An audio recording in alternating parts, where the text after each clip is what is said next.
maaf lupa sih sebenarnya ya, karena mama aku yang ngasih nama. Tapi setahu aku artinya adalah anak kedua yang indah kalau nggak salah.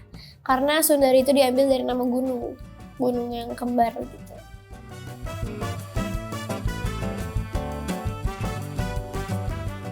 Aku itu orangnya cuek, tapi pemikir. Jadi kayak sosok nggak peduli tapi sebenarnya mikirin gitu dalam hal apapun. Jadi kayak sosok stay cool aja di luarnya, tapi sebenarnya di dalamnya tuh bergejolak gitu. Gak hebat ya bahasanya, ya kayak orang gede.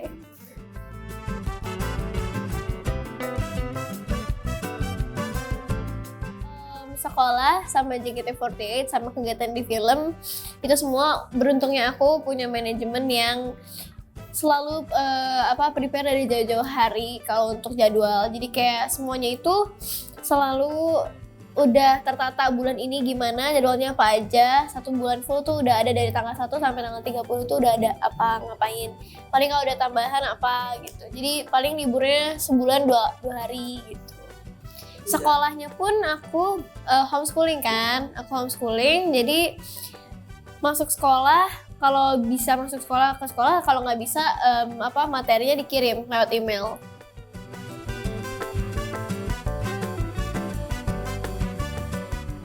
Kebetulan aku sekolah biasa itu waktu itu di Bandung.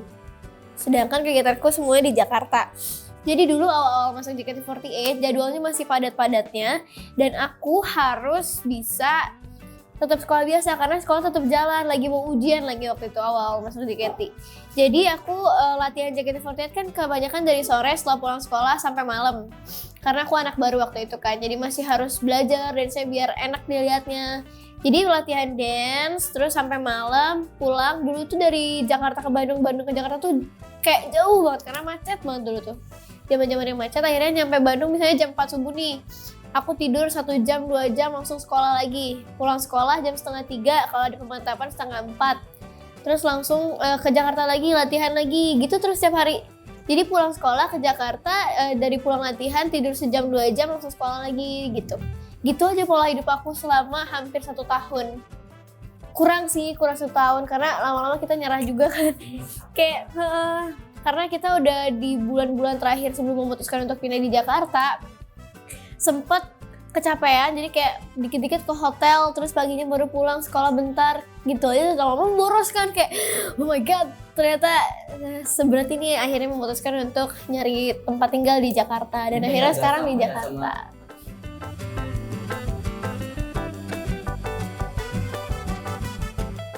Aku tertarik sama dance awalnya enggak, tertariknya awalnya sama nyanyi justru, pengennya nyanyi.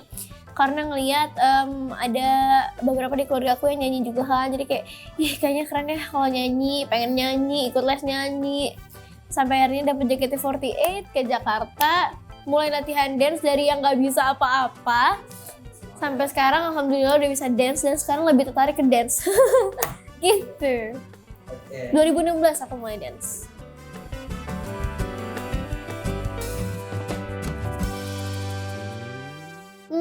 Ulang tahun banyak sih pengalaman yang seru. Lagi kecil aku kalau ulang tahun selalu dikerjain. Kalau mungkin yang berkesan saat pertama kali aku ulang tahun sebagai idol di JKT48. Jadi ternyata di JKT48 itu kalau ulang tahun dirayain bareng fans, tiup lilin, didoain sama teman-teman satu tim gitu. Jadi kayak lucu aja, ada temen yang sahabatku yang bacain surat buat aku di hari ulang tahun gitu. Jadi kayak gak pernah bisa aku lupain. Mungkin ulang tahun pertama kali aku di JKT48, aku dikerjain sama Kak Melody, Kak Haruka, sama Kak siapa ya satu lagi? Kak Kinal kalau gak salah, sama Kak Sanju. Jadi kayak dikerjain terus nangis karena terharu, ternyata mereka nganggep aku ya gitu.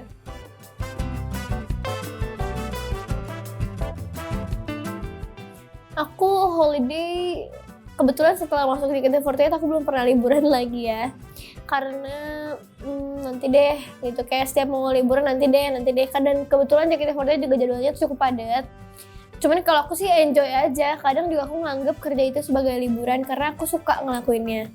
Tapi Yang paling berkesan adalah setiap aku dulu kalau liburan sama mama papa naik gunung, terus kayak camping gitu-gitu, kayak naik mobil, pakai mobil kayak konvoy banyakan ke Pelabuhan Ratu, terus ke kemana naik mobil gitu, jadi kayak ada pengalamannya.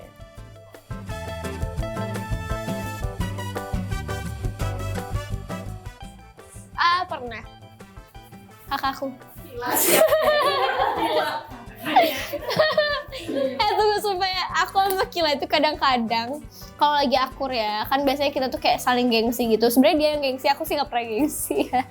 Tapi waktu itu kita pernah lagi ngaca berdua, terus kayak coba senyum, jangan dibuat-buat senyumnya, ih mirip ya gitu. Jadi kayak sebenarnya kita tuh agak mirip sedikit, tapi kalau orang-orang yang kita mirip banyak, mereka salah. Maksa aku sih kayaknya. Enggak lah, selera orang kan beda-beda, orang-orang ngelihatnya beda-beda, komentar orang beda-beda terhadap kita berdua sih guys.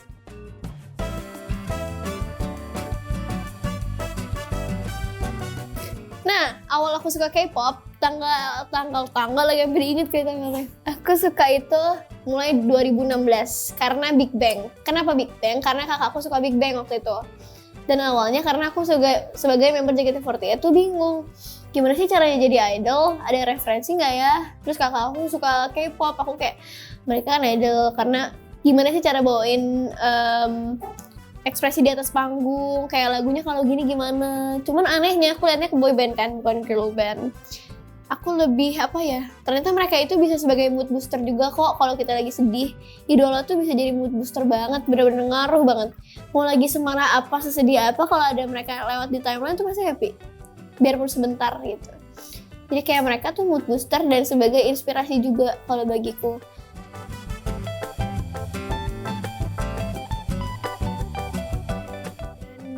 Bias aku di BTS itu Jimin. Jadi aku suka sama semua boy group, gak semua juga sih, paling banyak boy group. Aku agak multi fandom sedikit. Paling suka Jimin, karena dia kayaknya suami aku deh.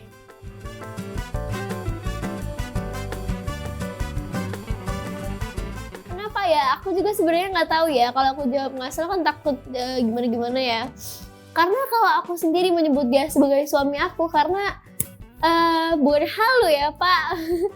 Itu juga bercandaan sih sebenarnya, kayak ih dia punya gue. Kadang juga kalau kakak aku kayak ih Jimin gantengnya apa sih, kan dia punya aku gitu.